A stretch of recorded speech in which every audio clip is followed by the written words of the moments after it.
40 under. Beautiful. I took him win, top 10, top 5. This was yesterday at stoppage. Yeah, I didn't do that. You know who had him right there at the top? It was our fucking site. I'm good, buddy. Yeah, I mean,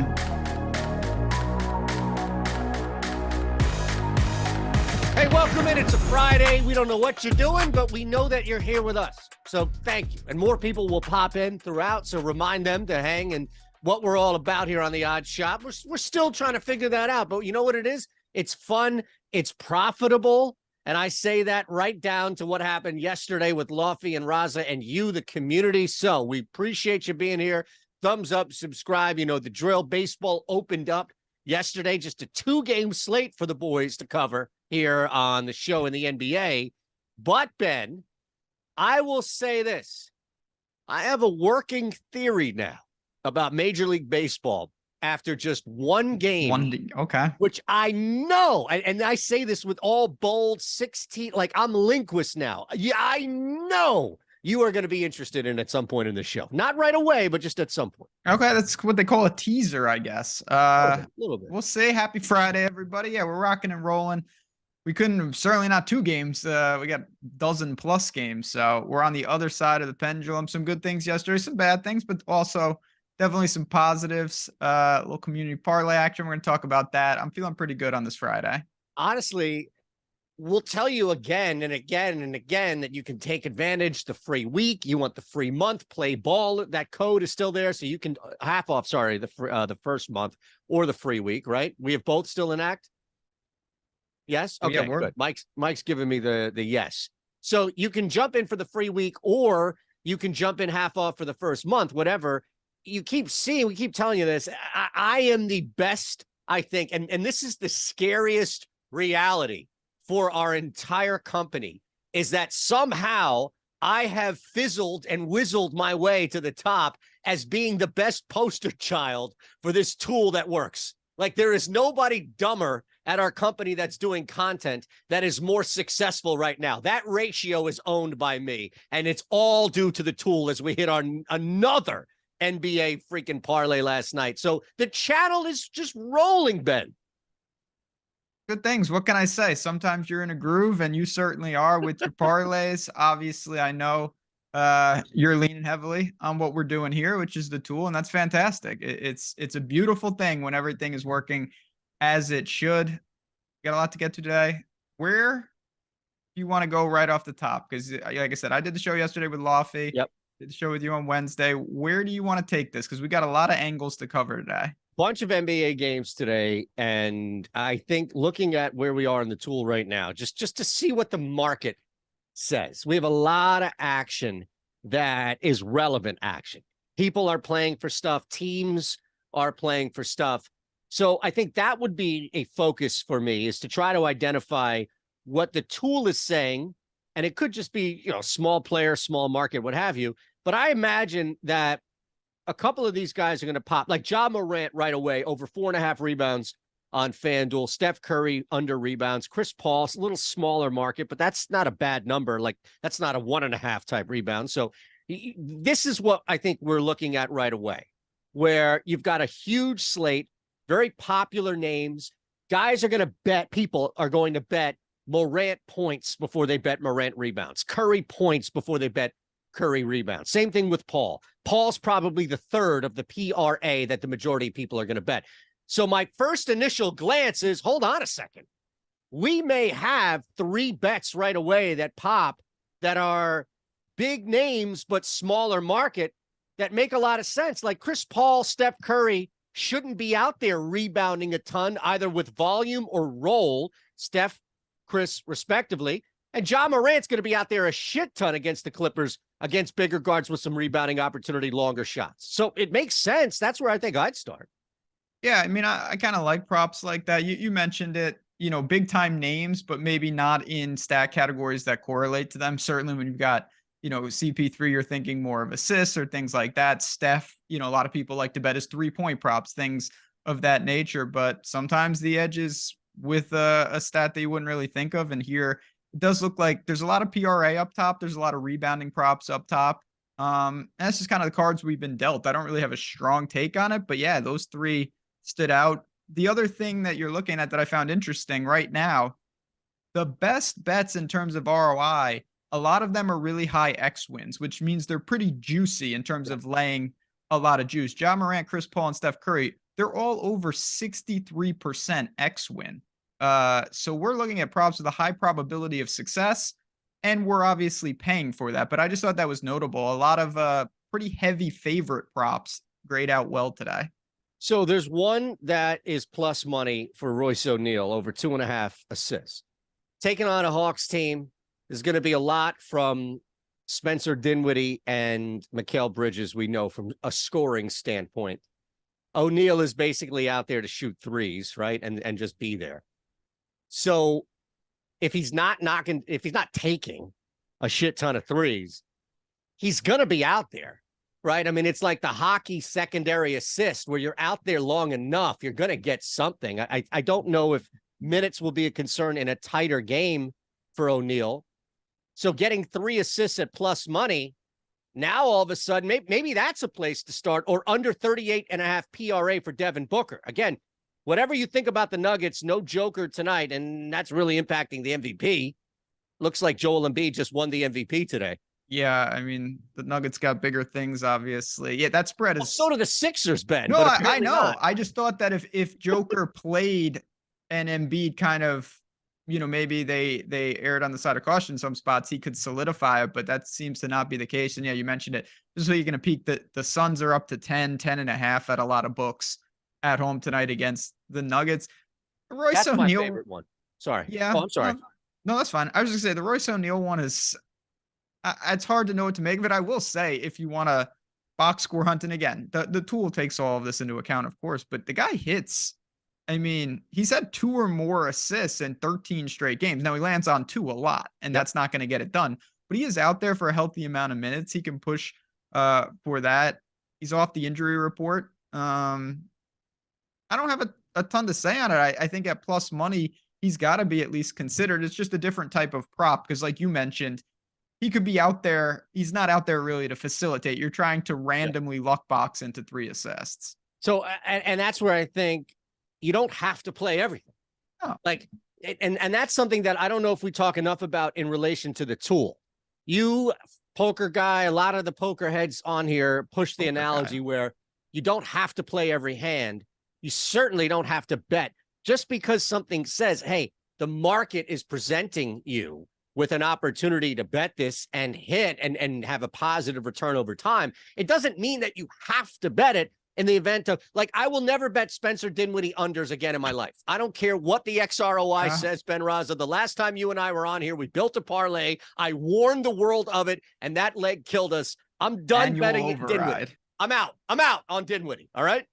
I respect that. Yeah, I mean, I do that. I do that in the PGA streets. I have some manual overrides, but no, I mean, listen, you have an assortment of options throughout the day. Obviously, the ones at the top, those ROIs are very, very strong, and you really want to give that some consideration at the very least. So, but on a 13-game slate, I mean, I think that's important. So yesterday, me and Lofty were on the show.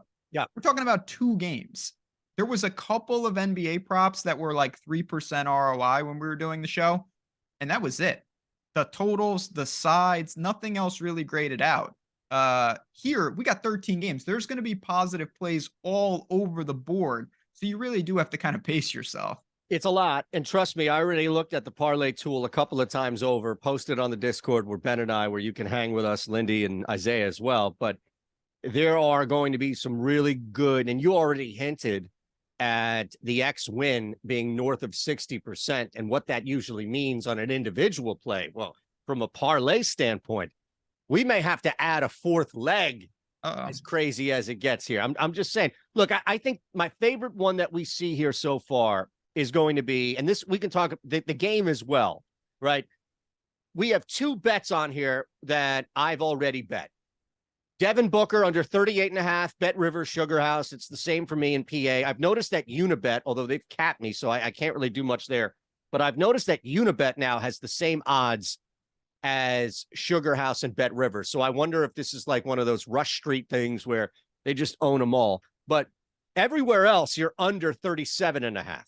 So right away, you've got an extra point, rebound, or assist that you can work with.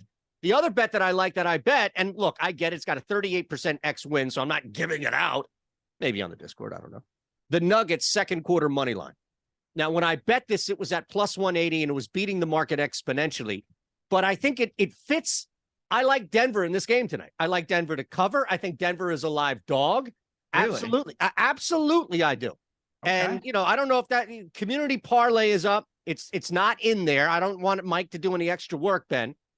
But I think Denver is a live dog on the money line. I think Denver is a team that I would really look at taking on the spread, at least initially. The market may tell a different story here. But this also falls in line with Devin Booker not dominating, if you will. We have him under points and we have him under PRA. Yeah, I mean, the PRA one is a no-brainer because you're stealing a full point and you're actually paying less juice for it. So that's pretty clear. It's not like you're even doing a balancing act. You can get under 38.5 at minus 108. Everywhere else is like under 37.5 at minus 120. So you're saving 12 cents and you have a better number. That's the best of both worlds. You're a braver man than me. I don't know if I can get on board. I will say if you are betting that, definitely shop it because you can find the Nuggets plus 10.5 at Caesars. Yep. And you can find the Suns minus 9.5 at other books. So like you want to make sure you get every point because I have a feeling you're going to need it tonight in Phoenix. Look, the second quarter money line makes a lot of sense. If the Suns come out and try to knock this team out in the first quarter, the bench, we've already seen that Denver's not going as deep into their bench without Joker already on the floor there. So I think they stand to extend starter minutes a little deeper in the first half. So the second quarter money line, them staying in that game to whatever extent, 10.5 points is a lot for me for a team in Phoenix that I think just because Durant is playing, there is this expectation that they're a behemoth. Yes. Meanwhile, like Joker doesn't miss a ton of time, Ben, but it's not like this team doesn't know what the hell to do. It's not like, they're going to walk around with their shoes tied together. No, it's just objectively a tough spot hitting the road in Phoenix with Durant there. I mean, we've got this very, very, very small sample size because, we just haven't seen much. But from what we have seen, the Suns look pretty damn good when they are healthy there. So we'll see. Again, it's the NBA. I'm sure at some point they'll be down 30, and then I'm sure at some point they'll come back because it seems like every game these teams are down 30 points and they make these comebacks. But that's a tough one. And I get it. You're right. Like they've won 3 straight, but they knock off my Sixers and then it's dog shit. Or it's bottom feeders, playoff bottom feeders, right? So I'm with you. Durant is back. But how often do we see in spurts bench guys come in and play well for a game or two before reality sets in where it's like, that's the reason why they're bench players? I like it. I like the play. Home. Sorry? It would really, obviously, we wouldn't be getting 10.5 points. If Denver was at home, that would really help their cause. That's a difficult place to play. Sure. But Phoenix is not, in my opinion, Phoenix is not nearly as difficult that would warrant this. This is just Joker's out. This line is Nikola Jokic is not playing tonight. And yes. Phoenix is probably getting an extra 3.5? Yeah, I mean, he's one of the few players that really obviously makes a real difference in that line. But again, Denver, and I don't need to get bogged down here, but they're 32-7 at home, Denver. 19-18 on the road. So like most teams, they really, really struggle relative to how powerful they are at home. And this is just an objectively tough spot. That's why they give you the points. As Don Draper said, that's what the money is for. Like that's why you're getting 10.5 points here. You don't need to win the game. You need to cover the number. Man, I'm telling you, if you look at Joel Embiid's number, which we have a pretty good push to go under right now. Under 33.5 points at BetMGM. Caesars, Bet Rivers has this at 30.5, as does Sugar House and Unibet. DraftKings is 33.5, but you're laying more. FanDuel is a full point below.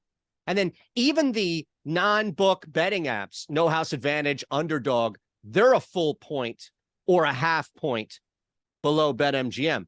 But it's just like Joel Embiid is so intent right now, Ben Raza, on winning the MVP that it's hard for me to think that if he's out there on the floor, unless Philadelphia is blowing Toronto out, which I don't think they will. As bad as Toronto has been on the road, I don't see this as a blowout.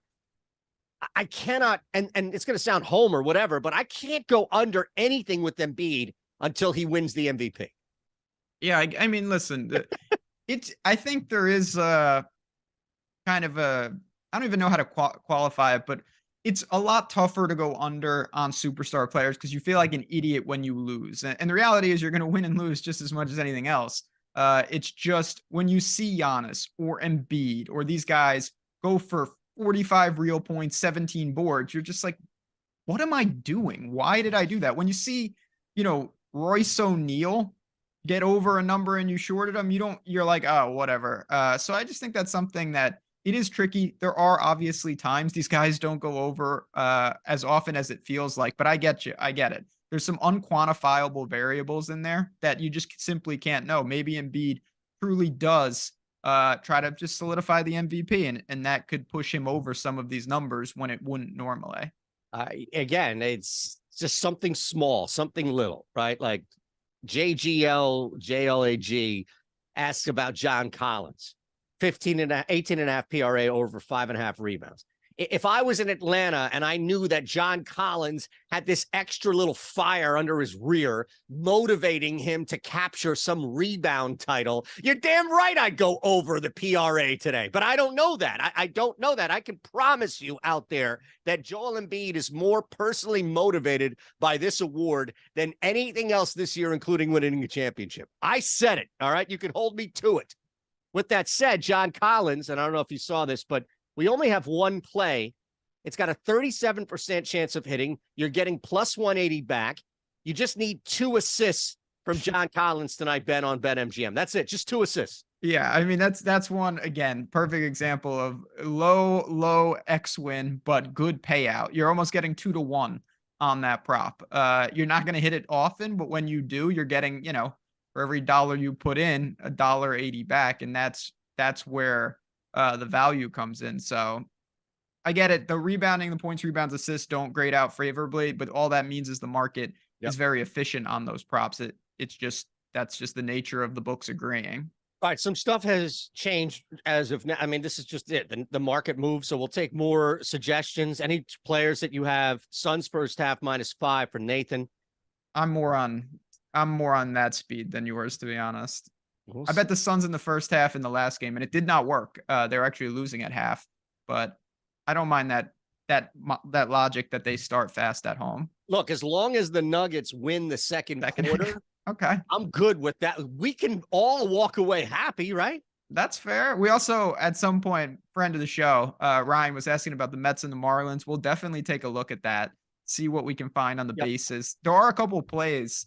I was taking a sneak peek just before, and I'll just throw one out right now. We can, again, dive into it full whenever, but Starling Marte over 1.5 total bases at plus 140 on DraftKings grades out very, very favorably. So there are some plays in that game. The over in that game, over 7.5. There are possibilities there. I did the MLB PrizePicks video this morning, and David Peterson was under 5.5 Ks. It was rating through the roof on PrizePicks. It was one of our plays for that, and since has dropped to 4.5. Now, it's still a really good bet as far as the 7% XROI, but that has dipped from like 56, 57% chance of hitting at under 5.5 to now a 48% under 4.5. Yeah, it's a small little plug for the MLB PrizePicks video that comes out in the morning, but more so a matter of how this game, like I think this game has hits. I think we're seeing runs in this game for both David Peterson and Jesus Luzardo. Their K and distance in game ratio is not going to be enough for me to count on. And we just saw this. Now, granted, it took a Brandon Nimmo shot in order to break the tie. But I think this is the nature of what we're going to see for the first stretch of the season. And I'll use this to kind of go back to what I was talking about at the beginning, Ben. I think we're going to see for the first month or so of Major League Baseball runs. And I don't mean like guys, just Mike, I will never tell you how to do your job, but if the people can see Ben's face when I talk, only because it's unlike any other facial expression he makes. I gotta process. I know. It's the processing that makes what I think I say more so than anything I say. But I think we're going to see runs, not people crossing the plate runs. See, Mike. Now Mike's like, you want to tell me how to do my job? Take this. But I think what it is, runs like in the NBA, runs like in college basketball. It has now become near impossible for pitchers who have grown up and played this game all their lives, who have been able to take their foot off the bump, who have been able to take a step, who have been able to slow other teams' momentum down at the plate. That was gone, Ben, day one. And I think a game like this, where even when you had aces yesterday out there, Peterson gets bumped up because of the whole thing with Verlander. I like hits and I like runs in this game, and I would definitely look at still fading Peterson under 4.5. Yeah, I mean, I don't know about any of that. I do know that there's a couple of 7.5s out there, and the sharper books have moved to 8. So if you can find over 7.5 and you're not paying egregious juice, even at -115, that's a go. So that's more me. You said a lot of things about a lot of players. I don't get into the deep stuff with baseball. I keep it very peripheral because I don't think you need to. But maybe, it is interesting to your point. Early season, there's a lot of unknowns from the book side too. So Right. if there is something you believe in, parlays that may be correlated in your mind but aren't in the same game is a strategy. Like if you say, okay, I think pitchers in the Northeast aren't going to be effective for this reason. Maybe you look to correlate some overs. Maybe you look to correlate some K props. There is stuff like that can be effective. It's just something to think about. All right, we'll get back. Any more baseball stuff you have that pops up? Look, we're not going to ignore things as they happen. Our tool doesn't ignore things as they happen at all. I know you don't want to do a ladder, right? You're out on ladders. I didn't say that. No, I mean, if you've got one, but I really do. Ladders are tricky, man. You have to find the right times. Me and Lofty have stumbled into these Joval ladders. Yeah. And by the way, Joval, 4 rebounds like instantly yesterday. We talked about that on the show. He's that type of player. So if you get the right circumstance, I don't mind it, but I wouldn't look the ladder just to ladder. No, it's not even that so much as it's, all right, what can we ladder with a base that makes sense, right? So Domantas Sabonis, for example, and I'm going to check FanDuel just to see what we have. And yeah, technically Jokic is not ruled out, but I mean, my goodness, that spread and the absence of him on the books at 423 in the East Coast would indicate that Jokic is not going to play tonight. Is that fair? I mean, the books, I think Sean in chat said it perfectly. Jokic is questionable, but the books think he's out. I totally agree. Yeah. The spread indicates that he's not going to play. So the Kings right now are ridiculous 14-point favorites against a team that I can't imagine is even interested in playing basketball. This is just collect a check mode for Portland. The Kings have clinched this huge exhale. Woo. All right. They don't have enough veterans to know what the hell to do next, right? It's all new for this team. So you physically have to remove guys from a blowout. You can't just continue to get reps and minutes because you're just going to pound a team to the ground at the end of March. We have Sabonis as one of our top plays under 12.5 rebounds. Now, again, 12 rebounds hits this play. So I'm not saying that, oh my God, Sabonis is only going to play a half, but it's not sexy. It's not 3-pointers by any means. We have a pretty good ROI, 4% on him to go over 5.5 assists. Yeah. Now, right? That may be an opportunity to ladder something like that, alt assists with Domantas Sabonis as we start with 6. And the expectation is that he's going to be out a little bit out there. And he doesn't have to drop 18 points tonight in order for this team to win. And you've got a bunch of other guys on the perimeter who should be able to take advantage of a pretty weakened Portland defense. That's the type of, and Chad pointed out, that's the type of guy I think you can look to some of these ladder props. Someone that, I mean, he's got, and don't ask us, you can ask Eric, of course, like the Sabonis triple double has been a sweat for a while now. He can fill it up in multiple categories. He's 7-1 on DraftKings for a triple double tonight, and of course, assists is going to be the toughest category for him, no doubt about Right. it. But I see where you're going there. I have no problem with that. No problem with someone mentioned Rudy Gobert. Like that's the type of guy. He could have 20 rebounds in a game.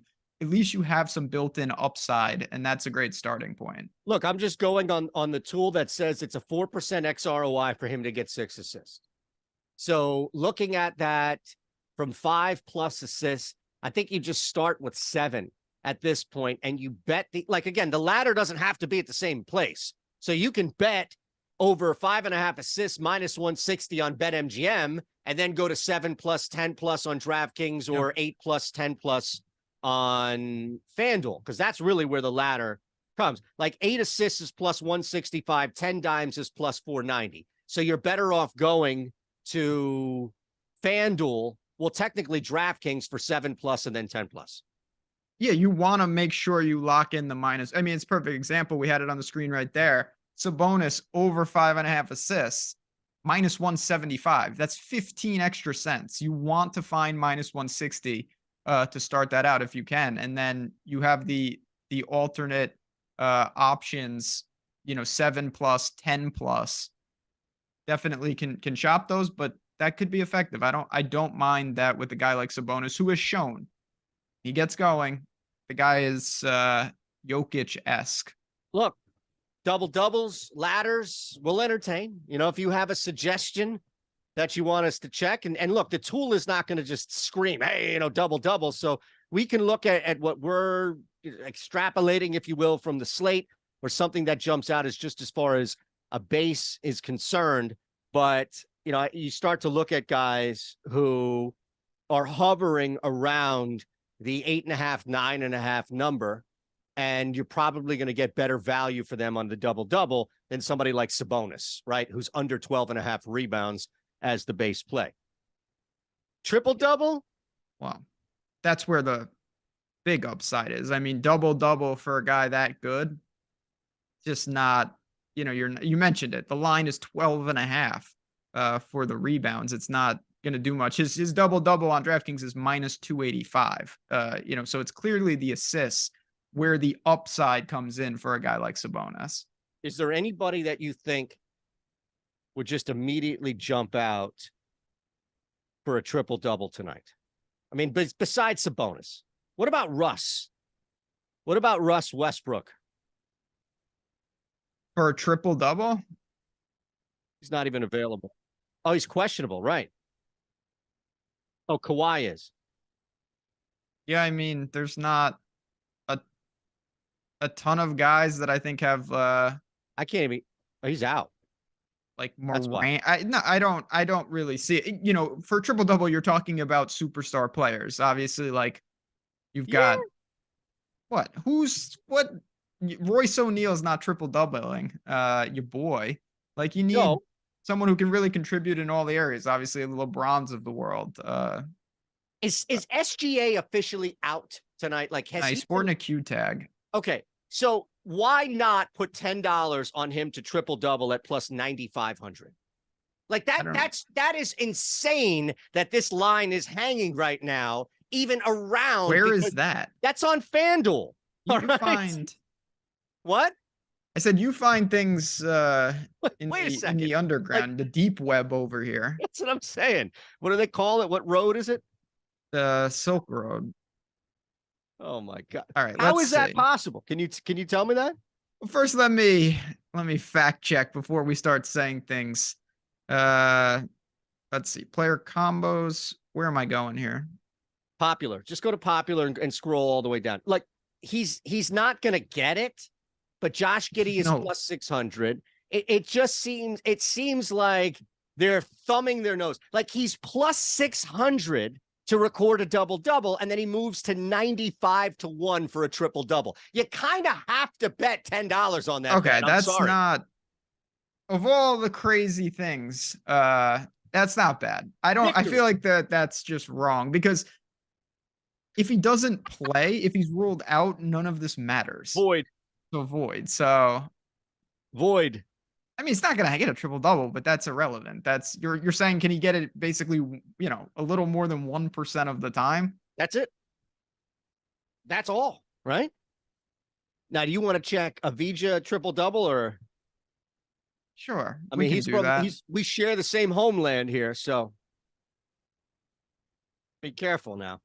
Okay. Wizards. This is going to be a tough one, no? Yeah, Magic I in town. mean, It's essentially a pick 'em, Ben. He's not even. He's plus. He's 21-1 on a triple double. yeah, so 5% is gonna get it done. I mean, it's very hard to evaluate these things, obviously. But if you're trying to turn a few bucks into a lot of money and you're sprinkling, I don't think it's the worst situation. You just more often than not, it's more a chip in a chair mentality than something that grades out really well. 46-1 for Chris Paul. Yeah, I mean all of these. All right, you know what? Let me quit while I'm ahead. I got you on the You got a 95 to good 1. one. 95-1 is the best Okay, one. okay. I stand corrected. All right. He's your boy from the homeland, apparently. There By you the go. way, JGL, who offered up Denny, is saying he's been sniffing it since he's been playing heavy minutes. You do have Kristaps out there. Look, the chat has hit before. The chat just hit the community leg last night. You and Lofty and the three of you, all three of you, the entity as well as you two hit. So I'm going to go on this. All right. JGL and all the other damn letters in your name. You got me. All right. Damn it. You got me. It's probably Lofty trying to bait me into a bet, but you got me out there. All right. I mean, listen, like I said, that you're talking about a really low probability and huge upside. The problem with him is him getting 10 assists is teetering on unrealistic. I know he's been playing major minutes. Yep. He has been contributing. 10 assists for him is a huge ask. That's all. All right, I get it. I get it. DeJounte Murray. A lot of love for DeJounte Murray up here on the chat. I saw a couple of guys He's a player mentioning DeJounte. I just wanted to take a look and see. We don't have anything specifically up there, but this is a weird game. I just don't know what to make. Like, Brooklyn is cooked, right? But they're still kind of hanging. They're an annoying cook team. Right. Orlando knows they're cooked. Like, Orlando's like, all right, it's starting to set in. Indiana's done playing basketball. Washington is built up enough to kind of just be there. But, those teams don't really matter when it's all said. Toronto is really the team that I'm focused on because they can make some noise at home, in my opinion, at least in the playoffs. But here's Atlanta. Like, Atlanta is crawling and clawing and fighting and doing everything they can. My inclination would be that Atlanta is able to handle Brooklyn and that DeJounte Murray is a big part of this. I don't see anything wrong with their slight 1.5. They're 1.5 point favorite everywhere. So take that for what it's worth. Looks like a toss-up type game. But yeah, he's a damn good player. He can contribute in a lot of ways. So I don't mind that angle. Again, 13 games, you're gonna have the opportunity to, for better or worse, you're going to be able to find what you want. If you want to, like, again, if you're using the free trial, just go. And if you're not, you can always just get it. Just click the description of this video. You click it, you're in 2 minutes. You can find props on superstars tonight. You can find props on random guys. You can find basically with so many games, you're going to be able to find the type of prop that you want. And that is something you can't always say. There's just a lot of profitable endeavors tonight. 7-1 for Harden on the triple double. I like Maxey. We talked about this in the Discord. I went over Maxey. I'm really thinking about laddering Maxey threes tonight, Ben. Opportunity to knock down some shot. I went over his threes already, so that's fine. I'm locked in there. But I'm not going to play Harden tonight. I'm going to look at Maxey instead. Zach M brings up Kyle Anderson with Cat out. I just want to look at that. Do you want to build a parlay? I just want to look at Kyle Anderson real quick. Sure. I figured you're right. We have so many games right now. The parlay builder is going to do such great work for us. It already did for us. Now, what book would you like to go to? Because we kind of have to give Mike some direction here. Spoiler alert, I checked FanDuel. There's not much on there. Right. So do you want to go to a different book? Sure. Let's go. I mean, we could go BetMGM if you want. I mean, that's the default view, but you want to change? You want to go DraftKings? What do you want to do? I want to go DraftKings. Sure. And what I like to do first, Let's just build an NBA specific. Actually, we're going to have to. This is interesting. All right, let's look at this. Okay. Go to draft. So Mike's on DraftKings, and we're both looking at the same stuff. We're all looking at the same stuff. But do you notice what's missing here? What? NBA. A lot of NBA is missing in the sense of it's not popping right there at the top. So it could simply be a matter of we just have better stuff that's popping. There's a couple of college plays in there. It would seem odd, right, that we're not getting some NBA in here? Yeah, I mean, again, sometimes with this stuff, right now it's not popular. This honestly just speaks to what you were talking about, though. So many like you could build a. I mean, I'm looking at shots on goal. Who the hell is L. Raymond? Lucas Raymond from the Red Wings. Sure, why not? So even there, like you pull NBA out of it because right now, again, it's not populating, but you still have a million guys. I know you can and I can't. I can't bet the college props. Right. Big Final Four games tomorrow, but if you can, those grade out really well. So there's just still a lot of options on here. Obviously on PrizePicks and those sites as well. If you're looking for that type of parlay. All right. Yeah. Let's do that. Let's build one in a second. But you mentioned the college games, right? We have to talk about that. Are there any promos that we can take advantage of when it comes to college basketball that you've jumped on? But we should get two things out of here before we get out of here. And those are your thoughts on college basketball. This is a very weird Final Four. Oh, yeah. And I don't know if you know this, but it's Christopher Walken's 80th birthday. I did not know that. So I'm going to need your all-time Walken scene before we get out of here. All right. Don't give me that. Let's talk college basketball. No, I'm just thinking. I don't. He's not in Seinfeld, is he? No. I always confuse him and John Voight. John Voight. Yes. He's the okay. A lot of love for the Huskies.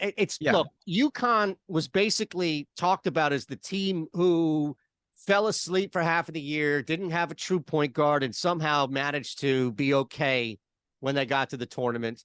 And it was just like a matter of time before all that shit caught up to them. And now it's like, well, they responded to that criticism. And it's like, okay, we don't need that true point. And we flipped the switch. It kind of, people are going to be upset about this because UConn hasn't earned jack shit. But it kind of reminds, minus the whole point guard thing, Ben, it kind of reminds me of what people are expecting the Warriors to do in the playoffs, where it's just like, all right, you kind of coasted. When are you going to flip this switch? But I think a lot of people didn't believe that UConn could flip this switch.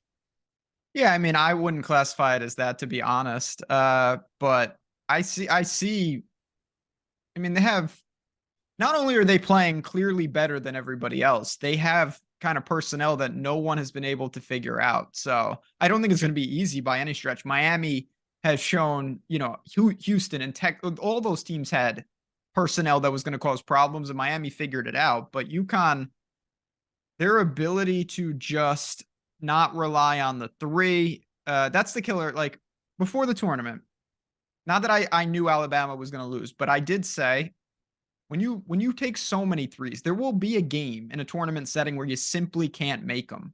Yep. And you're going to be in trouble. And can you gut out that game? UConn is not like that.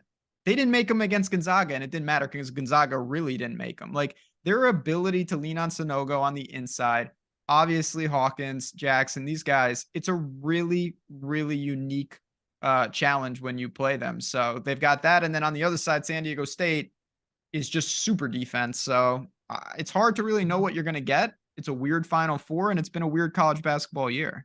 Yeah. San Diego State, when that thing opened, I just immediately bet the under.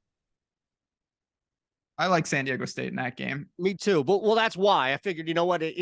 I don't see the tempo changing. I see San Diego State either handling the tempo and winning or just losing a game, losing their type of game, which happens. Like they've lost their types of games in the year. It's just, of course, not as frequent. That's all. So I went under in that one. I'm with you on UConn. Is it worth laying like 120 right now on UConn to win it? You're not going to take any other team, right? What you would have to gauge is that if you are able to do open parlays, like what would you get if you just went UConn money line? Got it. Would you get better than minus 120? Depending on who it is, if San Diego State rolls, you might. You probably would, actually. And that's a little life hack that people, sometimes you see that with teasers. Like, don't bet teasers in basketball, but if it was football season, you see a team that's, say, minus 6.5, and you're like, oh, I want to put these guys in a teaser with some other teams that are minus 6.5. And then you look at the teaser price, and then if you just money line those teams, you would get better sometimes. So like you definitely want to make sure you're getting the best value for the same bet. Shout out to the news god who is strongly representing the state. Love Connecticut. The CT Great state. Boy, I lived in that state far too long. So my parents got divorced when I was 2. My dad stayed in the Bronx. My mom stayed in a little bit there and then moved to Stamford when I was like, I don't know, 8 or 9. So I went to high school like 4 years or so there, but I lived a lot of years in Southern Connecticut, went to school up in Washington Depot, Connecticut. Nobody knows where the hell that shit is. Washington Depot. News god. Nobody knows where the hell that is. That in Washington, Connecticut? It's Washington Depot, Connecticut. It's is that close to Washington, Connecticut? Because I was looking at something. What was the name of that place? Washington, what, Canterbury? The Mayflower. I was looking at a kind of a bed and breakfast called the Mayflower. The Mayflower is right on the campus of the high school that I went to, the Gunnery. Do you know, you want Mayfair? You want Mayfair trivia? Do you know, if you know the answer to this in the next 5 seconds? I don't even know what we're talking about, so go ahead. Do you know there was a high school player who went pro that famously played and bashed a win? He hit the ball like 600 feet in high school and broke a window at the Mayfair, the Mayfair, whatever the hell, Mayfair. I assume baseball is the sport. Well, Mo Vaughn, you remember him? Of course. Mo Vaughn went to Trinity Catholic and played the Gunnery and hit a ball like 600. It was like Andres Galarraga and hit the ball like 650 feet and broke a window in a neighboring hotel, like away from the field. So you opened the door by talking about the Mayfair. I didn't have Mo Vaughn on the bingo card today. Do you have a lean for that game? Because I did a video. It's available on OddsShopper talking about the games. And I'll give you guys a little sneak peek. I do like San Diego State. In the other game, I like the total a little more. I think it'll be up and down. I didn't want to lay the points with UConn. I do think they win the game, but I really respect Miami. I respect their coach. They're going to be ready to play. I just don't know if they can handle the bigs. Are you asking if I have a lean in that game or the lean in B again? I think we're together on San Diego State, it seems like. Yeah, I'm not betting the other game. I was tempted to bet Miami first half, but things can get so out of hand for anybody going up against UConn, especially with the momentum that they're in. Now, you've got a kid with COVID, non-COVID ill, whatever. So non-COVID, sorry. So I don't think that truly impacts Connecticut. I'm going to stay away, but I'll say this, Ben. I don't know how much you mentioned this. I think UConn, if they start slow, could be an interesting live play. Yeah, I mean, it's funny. The narrative, and rightfully so, is like they haven't been tested at all in the tournament. They're destroying everybody. And that's true. They were also down at halftime to Iona. Like, they were minorly tested in the opening round, and they really responded. Now, not to the level of Miami was borderline dead and buried against Drake. Right. San Diego State struggled a little bit with Charleston. Certainly FAU could have lost to Memphis. Like, those teams have really been tested, but UConn is not going to panic if they're down. There's no doubt. It's just Miami has a way with their guards of causing trouble. I think for me, I'd rate the teams as most people would. UConn, Miami, San Diego State, FAU. No problem there by any means. By the way, right now, Joel Embiid is minus 135 to win the MVP. Nikola Jokic is plus 125. What would have to happen tonight in order for Jokic's odds to swing? Well, he'd have to play. He's not going to play. Like, we all know he's not going to play. That's not going to help. He's going to have to do something. This is just my opinion. If it stays neutral, Embiid will widen his margin because people want to give it to Embiid. That's what I believe. Like, high goes to Embiid. I agree. So this is where I think just talking about something where normally if you had if you had such a close race like this, where both guys or teams or entities still had opportunity to sway the voters, I think there still is an argument to put a sprinkle on Jokic, although I would wait right until after tonight, because Embiid scores 20 points, 6 rebounds, 3 assists, and Toronto blows Philadelphia out in Philadelphia. Okay, maybe this moves a little bit, but I don't necessarily think that Jokic is going to take Embiid's place. Point being is there's probably a better chance after tonight, inaction by Jokic, action by Embiid, where Embiid moves to like 145, maybe 150, and Jokic bounces up to like 150, 160. Now you have to ask, is there enough time for Jokic to have a triple-double or so and sway everybody back? But it goes back to your point, and this is where the human element, I think, really comes into play. I just don't think people want to see this dude win a 3rd straight MVP. I'm not going full first take, whatever. I just think that people are tired of it. I mean, this is a totally different type of bet because it's subjective. Absolutely. It's not based on anything. Like not at all. If you have a vote, you can vote for whoever you want. We had a voter on the 5 and 5, and I tried to pull it out of him. Like, and he told me to vote Giannis. A lot of people say it should be Giannis, and I wouldn't. I mean, for me, I wouldn't. Yeah, I wouldn't vote for Giannis, but I don't have a vote, so it shows how much they value my opinion. I think that Embiid certainly has to lose the award, because if he does nothing, he's gonna win it. Like he is gonna have to play his way out of it. I'm not sure there's any other way that he loses, because if it's neutral or they both play well, I think Embiid will and probably should get it at this point. Honestly, I'm fine with that. Okay. Do you have anything else that we should know about as far as futures? Sonogo over 17.5 points from Jay Miz. Well, we can check Sonogo. Yeah, I'm fine with that. Obviously, he's just going to be a problem on the inside for them. He's going to shoot 70% from the field, get fouled. I have no issues. He'll get the minutes, barring foul trouble. Now, we don't have much populating here on the NBA side for the parlay tool. So that's what. Oh, no. Okay. It's back. I'm in Jersey now. So, Mike, it's up to you if you want to go back to Pennsylvania. Yeah. Okay. Let's go to Pennsylvania and let's go to FanDuel. All right. Again, stuff populates, things change, the market adjusts, all that. All right. So let's build a parlay. You ready? Sure. Yeah, we can build a parlay. Why not? What's your all-time walk-in scene? I don't really have. People are going to say Pulp Fiction, which I think is good and great, but I don't think. Yeah, remember him in Pulp Fiction? No, not Pulp Fiction. Not Pulp Fiction. That was it is Pulp Fiction.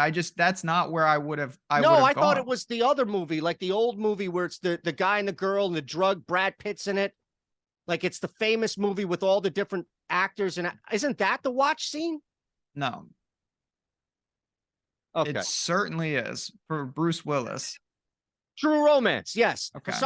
I would say the Deer Hunter, but I'm not a big Christopher Walken's in one of the Batmans, actually.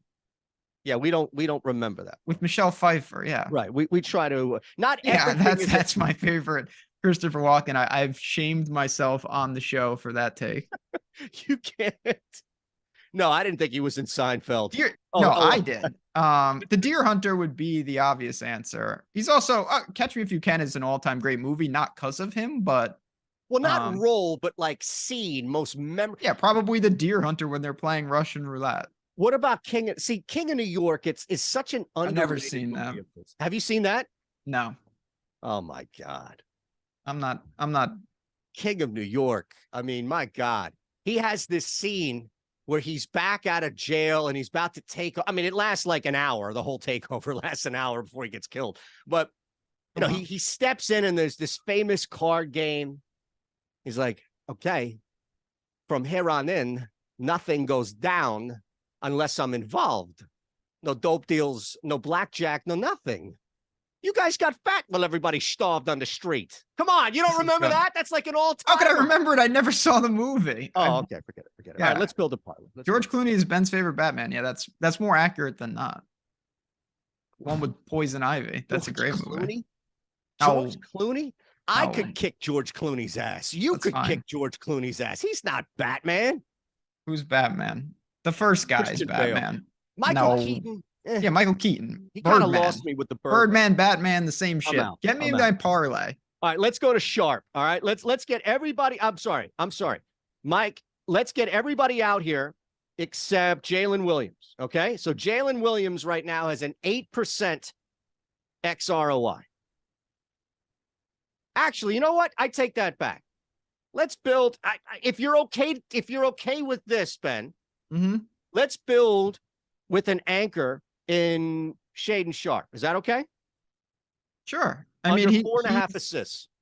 He grades out really well. 61% X win, 7% ROI. Portland's a tough team to gauge, I'll be honest. But at the same time, I'm fine with that. Okay. Under 4.5 assists, minus 134. Again, the XROI. This is a really good bet. I know it's a really good bet because it's got an ROI, XROI of 7%, and it's got a win percentage, knowing I'm laying 134, of over 60%. With that said, we're building a parlay here. So my next suggestion would be going to Karis LeVert over 3.5 rebounds. Is that okay? Yeah, again, it grades out so far, and there's nothing wrong with this. I just like to kind of paint the picture. That's minus 154. So a very high X win. It's not going to be a life changer in terms, even there. Look at the parlay odds for the 2-leg. 188. Like, yeah, less than 2-1, but very high probability in terms of an expected win for a 2-legger, nearly 40%. I would come back and say, what do you think about throwing Paulo in there? Banchero over 6.5 rebounds against Washington. Look what that did, by the way. See, this is why you have to wait until I'll go back to you, right? Seinfeld, the episode where Kramer didn't know you could come out of the coma, right? Where it's like, I didn't know you could come out of a coma. And Jerry's like, I didn't know you didn't know that. You have to go through all this just because you see that, oh, Sharp and LeVert at plus 188. Let me start over. No. Just adding Banchero, who is also at minus 134, mind you, has now boosted this 3-leg parlay to a 4-1 payout. Yeah. And again, you've got a good ROI there, a good X win. I'm going to get greedy. I'm going to get greedy. You're not going to like it, but I'm going to get probably greedy. Not. So I'm going to go. I have two choices here. And because I'm feeling it right now, right? You're in the zone? I am. Man, I had to do a press conference this morning on the NBA parlay video, Ben. I saw that. I watched your video despite. You have to, though. I did. Yeah, right. I do have to. I'm going to add OG over 3.5 rebounds here. Are you okay with that? Okay, let's say we got OG and an OB. Just have to scroll down a little bit, Mike, and you'll see our pal OG. See, so again, the theme of this to me, and it's all relative, I want to be clear, that the parlay is getting you over 7-1. But for that type, each individual leg is pretty likely to win. We don't have any plus money in there. We don't have anything crazy. We've got 2 guys at minus 134, 1 guy at minus 150, and 1 guy at minus 154. Now, the book is saying all of these favorites should be even more juiced, and that's why there's value. So I'm fine with that. Again, this is the type of parlay, by the way, not to get too in the weeds. If you wanted to play this as a 4-legger, that'd be fine. I also think it's a pretty good parlay to run like round robins with. You take every combination of 2 or every combination of 3 and say, I want it that way. I like that kind of build. Now, okay, I'm blaming you for this. What? Nobody else is at fault but you. We are, if we're going to round robin this, then I would suggest we add Jalen Williams under 28.5 PRA at plus 102. It's the reverse anchor leg in a round robin. It's the sweetener, right? It's the one that now, look, this is a massive 1593 parlay, but I'm looking at it more from mini parlays within where you are able to run 2s at a plus 102 leg. That still is a pretty damn good bet with an 8% XROI. I mean, that's fine. Just keep in mind, if you add a 5th leg to a round robin, the amount of permutations that you get is exponentially higher. So just keep that in mind. Like you're going to be betting a lot of things. You probably would lower your dollar amount. That's all. All right. Let's get the community parlay up. I hope the Mets win tonight. I'd love to see it. Yeah, look, me too. I'm fine with that. Absolutely fine with that. All right, let's look at this community parlay in effect. You guys hit last night. Yes, we did. People have spoken, right? It's the Lakers tonight. Lake show, that's what's happening? No. I apologize. It's the Sixers. Wow. Sixers laying 5. Okay. Look at that last night. Look at that thing of beauty last night. Yeah, that was a good one. That college game. All right. If you were on the Discord, you owe Ben and myself a thank you, because I gave you North Texas and he gave you the over, and that's how you destroy a basketball game. That's all I'm saying.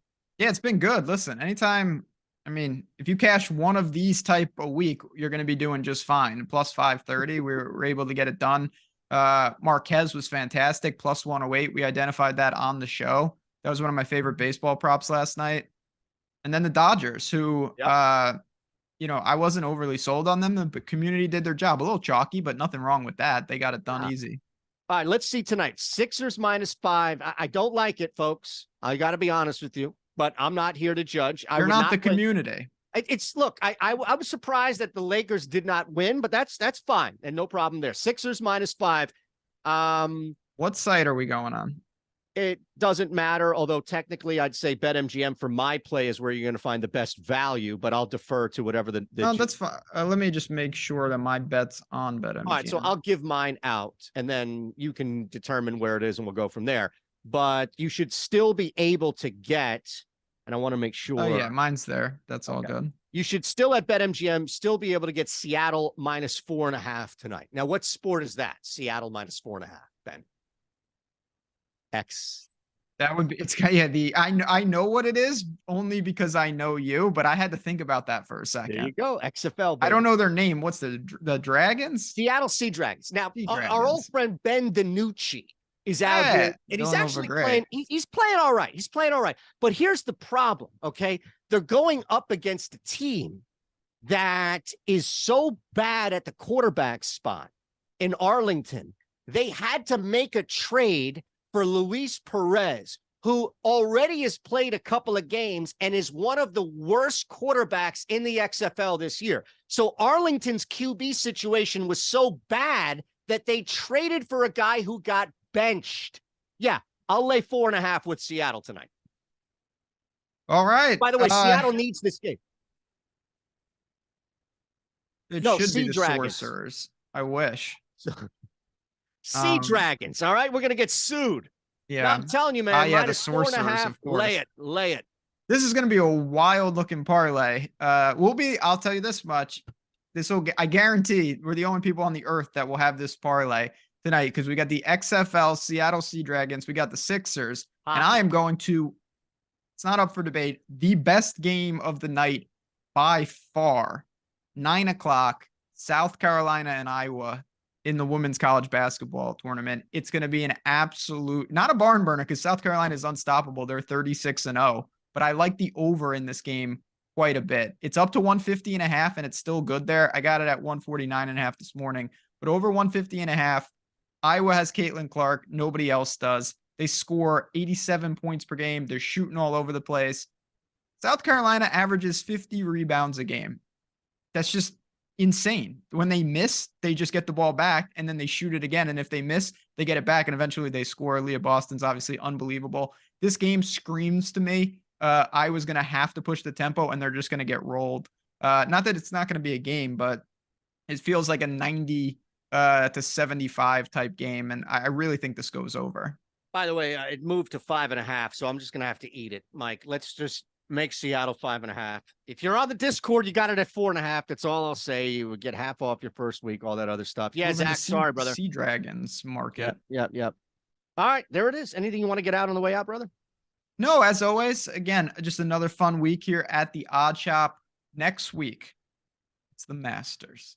It's a great week for golf. If you are looking to learn more about golf, put down some wagers and you haven't, we have an exclusive YouTube just for golf, OddsShopper Golf. So make sure you head over there. You're going to see me and Eytan plenty over there. I just wanted to give a quick shout out because that is one of the best betting weeks of the year for PGA. If you're not a subscriber over there, you want to be part of the OddsShopper family, always make sure you check out OddsShopper Golf in addition to everything we do here. And then, of course, got questions at Shander Show, at JazzRazDFS. We're around. We're hanging out. It's going to be a fun weekend ahead. All right. I have to change really quick. Look I at have that. to, we have to get out of here, but I have to change the parlay. Not everybody can bet XFL. I am an all-inclusive individual. In fact, you can argue that I hate everybody equally. So that makes That's me fair. all-inclusive. All right. Tyrese Maxey over 2.5 threes. There it is. Okay.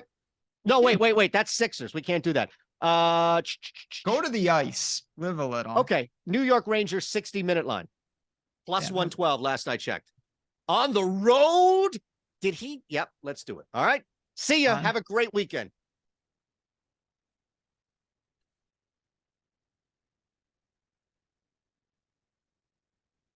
Rangers, my boys. All right. I got a jet, fellas. I'm sorry.